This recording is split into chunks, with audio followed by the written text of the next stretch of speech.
Freedom Radio Hour. Live on Capital Radio 91.6 FM. All right, everybody. Welcome to another edition of the Freedom Radio Hour. I'm your host, DJ Adam Cruz, and I'm here with my fantastic co-host, Eddie Nicholas. What up, beautiful people, and welcome to another episode of Freedom Radio Hour, 91.6 FM, GWildMusicRadio.com, and all of the above. Exactly. What is up, my good friend? Oh, I'm so delighted to see you. Let's take a moment and let our listeners and our viewers know that the Freedom Radio Hour is here, not only giving you fantastic music, but we're here to be your number one source for music business news and trends from around the globe. All right, so there's so much news that I have to sort of bring it up in parts here, so don't mind me if we go around a little bit to get back to the beginning. All right, so what a difference an episode makes. Last time we got together, we were talking about all the goings on with Spotify, one of the biggest streaming outfits in the world, going public. That means that you could now publicly trade and own portions of Spotify in the form of shares, right? Well, now the big update and the big switchover is that just as that happened, and we were over here breaking down the goings on in the shares, Microsoft, one of the biggest biggest software companies in the world, up and scooped in and purchased. They bought Spotify for a deal valued at nearly $42 billion. So this is really interesting. So remember in a past episode, we covered how Microsoft had its own streaming service that it closed its doors. It was called Groove. And it was down with their Xbox Live, all that gaming console. They're big on the gaming, So they closed the doors in terms of that streaming outfit, and we were wondering why was that happening? Well, it seems as though with Spotify going public in this way, it really gave Microsoft the opportunity to gain a foothold in the streaming world. So they were not going down without a fight. Spotify's already established. Exactly. So the other thing you should know about is that it basically canceled the initial public offering the moment that happened. We can't buy shares. You can no longer buy shares. As a matter of fact, if you pre-ordered shares in owning Spotify, those were returned to you. They were now null and void. Yep. And the other thing that happened is that you have your co-founders of Spotify, Daniel Ek and Martin Lorenzon. They, of course, walked away with billions of dollars, along with some of the other venture capitalists we talked about. Now, I remember prior when we were talking about them, they were not going to fork over so many X amount of shares because they still wanted to retain ownership. Does Microsoft now? Well, listen, now Microsoft owns Spotify. Okay. So they've purchased it outright. But yes, you were talking about in order for them to go public, Spotify, they did a couple of things that were non-conventional. The first thing is they didn't do an initial public offering, an IPO. They did what's called a direct listing.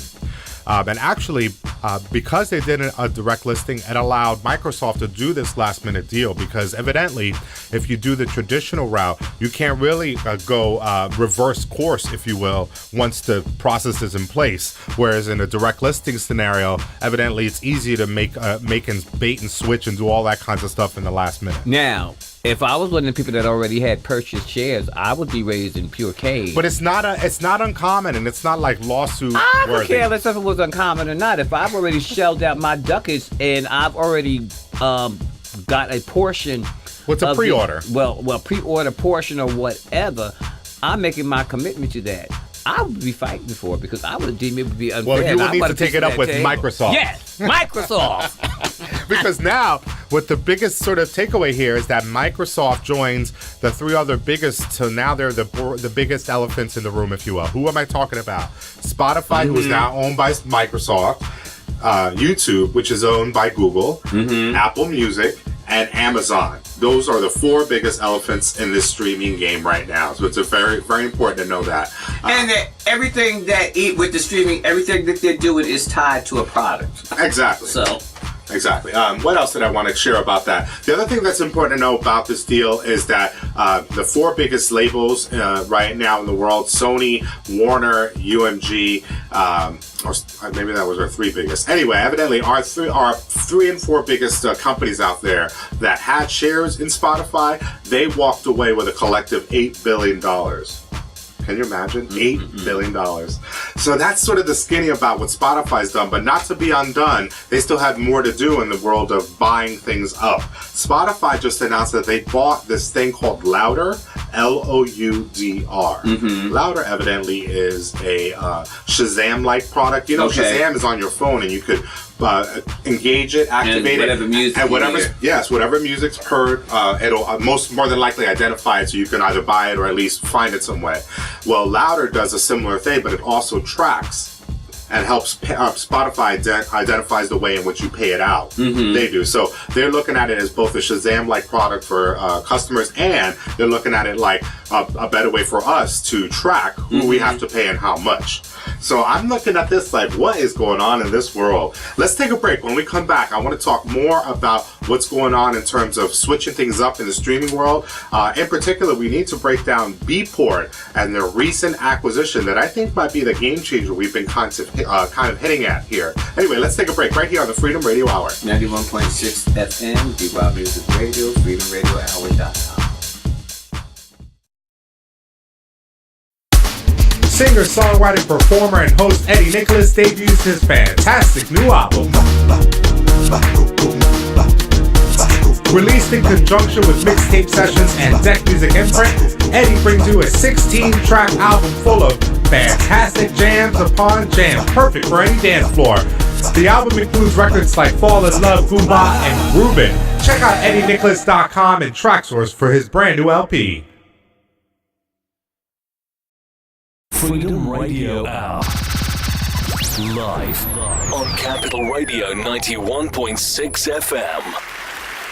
What up, beautiful people, and welcome back to 91.6 FM, the Heartbeat of Sudan, D-Wild Music Radio, and freedomradiohour.com.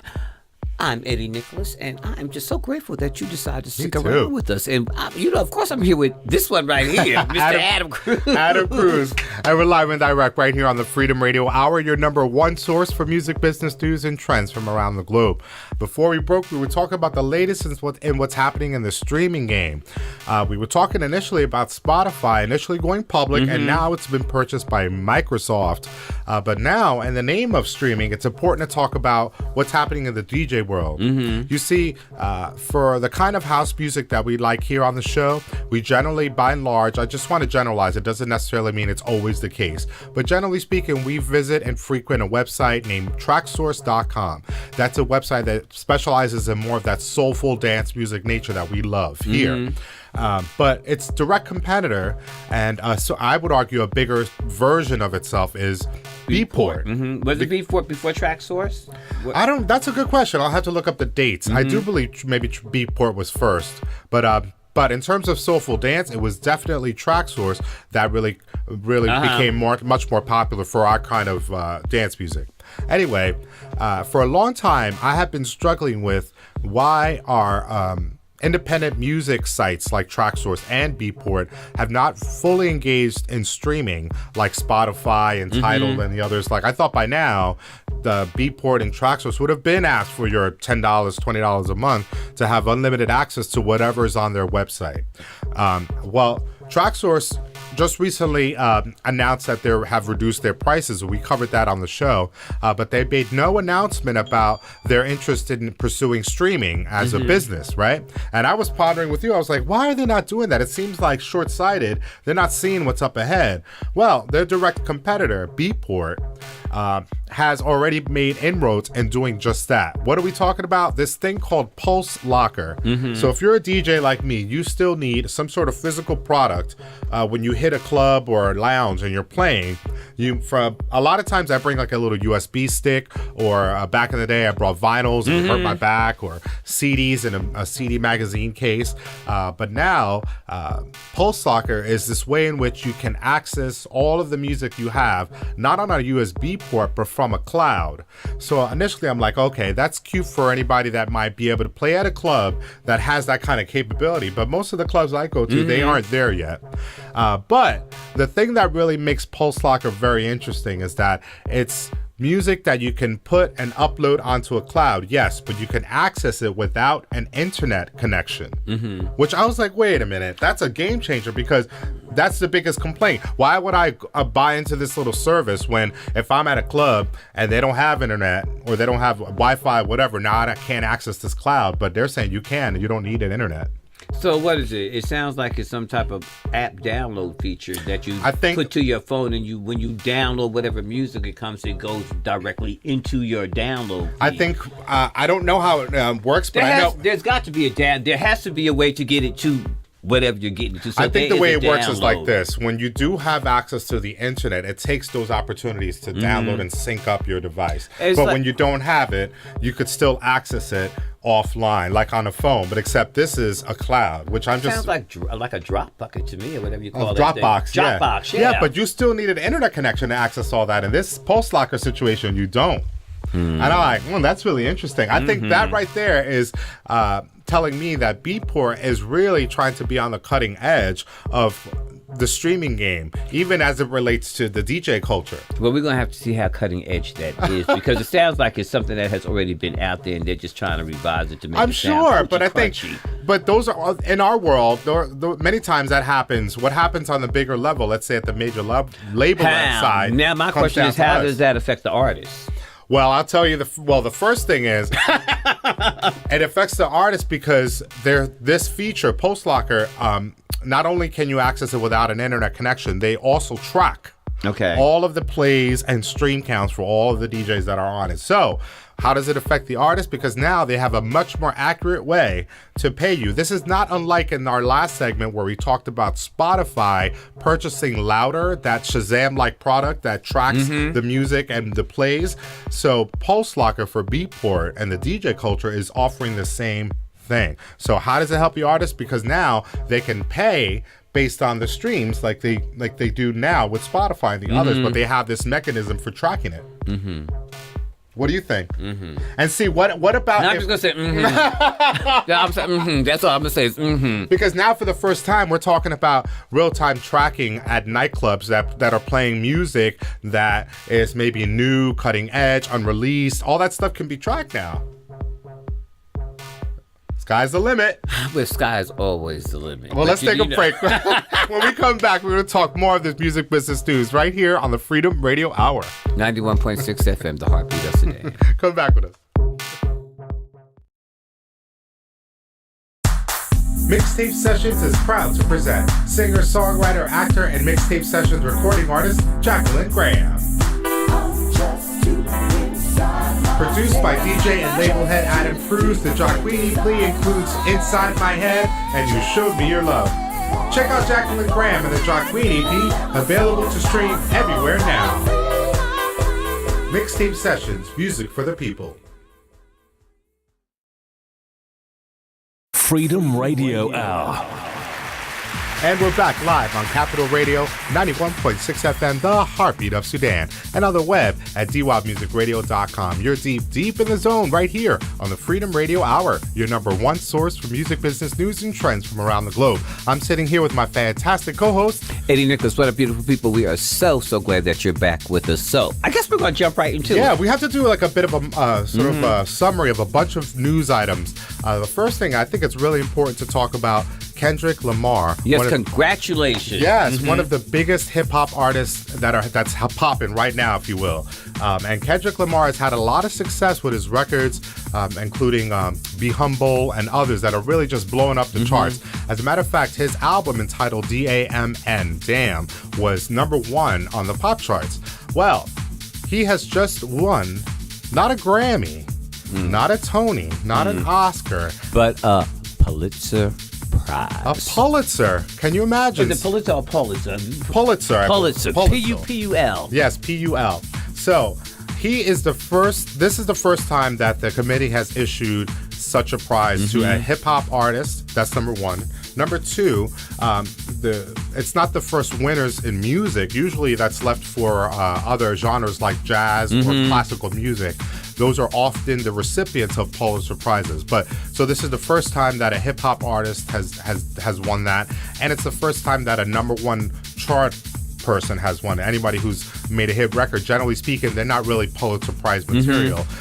As you see, they have other kinds of criteria. It's a very prestigious award. And who was sitting on that committee? I don't know, but it was done by unanimous choice. There was no controversy about it. The controversy was after its announcement that he was the recipient, only because there's the upper echelons of those that want to maintain the status quo, and they think that it's the kind of award that should be left to our classical composers, our jazz legends.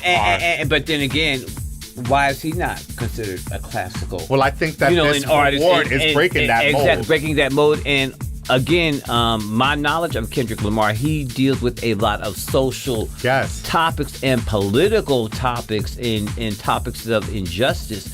And he puts them right in front of your face. I remember one of his last performances on one of these award shows.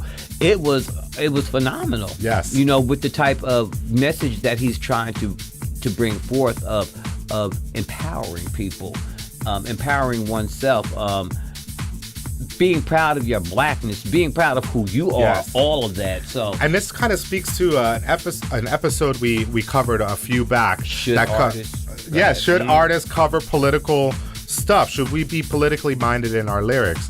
And I think this is proof positive that nowadays you're getting the attention of a lot of different kinds of committees and agents and different kinds of facets in the world, not only of music, but in intellectual property and all kinds of stuff. So I think it's really great that somebody like a Kendrick Lamar is winning in this regard. So congratulations. And not only that, it may allow all of us artists to really look introspectively into ourselves on how we view what's going on in the world today. Exactly. And how can we bring our music to broach or to teach people about what's going on. So many artists have done it and are doing it. So I give mad shout out to Kendrick Lamar. I give mad shout out to Snoop Dogg, who got the nerve to have a #1 song on the gospel chart. Yeah, so it's a gospel album. Snoop Dogg, the rapper, has a gospel album. It's very good. Everybody's branching out. But I'll tell you one thing you have to be careful of. If you're an artist out there and you're inspired by folks like Kendrick Lamar and Snoop Dogg, you have to be careful. Because they may sue you. They may sue you. What are we talking about? Well, years ago, we've covered this on the show. Blurred Lines, the hit record that was produced by Pharrell Williams and co-written by Robin Thicke and others, was sued by the estate of Marvin Gaye because the estate of the legendary singer claimed that song, Blurred Lines, was a direct copy of Marvin Gaye's hit. So it blurred their lines. Yes. So they went to court over the issue. The estate of Marvin Gaye said that they were being copied.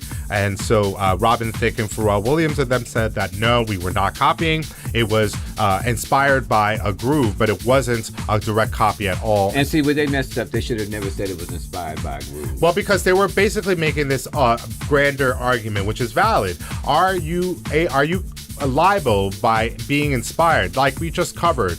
If Kendrick Lamar's winning a Pulitzer Prize inspires you as a creative person to create your own kind of politically minded music, are you now liable to be sued for copyright infringement from Kendrick Lamar because especially if you win a Pulitzer Prize? Right. So that's what the case really was about. So that's what they were pointing out. But I think you're right that might have been the problem for them in their case because they lost that initial case, and then now the reason why we're bringing it up again is because they went back. They went back and appealed, and that's what often happens. And they just lost again. So again, I would, I think once they put that inspired by Marvin Gaye, that sealed it. Well, they said that it wasn't conscious. It wasn't like he made it. He's like, that got to give it up. Now let's do this. It wasn't like that, according to them. They're just saying that, we recognize that there is a groove similarity, but that really isn't. And that's what they should have never said. Once they said that similarity case was closed. You remember way back, they tried to send out a statement that said, listen, before this goes down, we didn't try to copy anybody. But all of that backfired, not only once, but now twice. So what's the mode and the takeaway for you? If you're an artist and you're inspired by other artists, be very careful that your inspiration is not clouded by copyright infringement. If it is, you might be sued. So don't say their name. If you're inspired, be inspired by the heavens, be inspired by the stars. Yes. But don't use their name, because if you're not, you'll be flying to Mars. Paying them a great big sum of money. So that's it. Do your own thing. Be your own creative force. You may be inspired, but with everything that's going on, as Adam said, be original. Yeah, and be careful. All right, that's all the time we have for today. Thank you so much for tuning in. Check out Eddie Nicholas's Do You Want to Dance LP, available everywhere now. And definitely check out DJAdamCruz.com for more of my fantastic music. Definitely download our free app. You know, we have an app where all of our episodes are housed, as well as our podcasts, our mixtape sessions masterclass, merchandise, and our new music, all available right there. Just check it out. Freedom Radio Hour on Google Play or the App Store. All right, have a great weekend and a great week ahead. We'll see you next time. Peace and love. 91.6 FM, the Heartbeat of Sudan, DY Music Radio, freedomradiohourmusic.com. Peace and love. See you next time. Peace.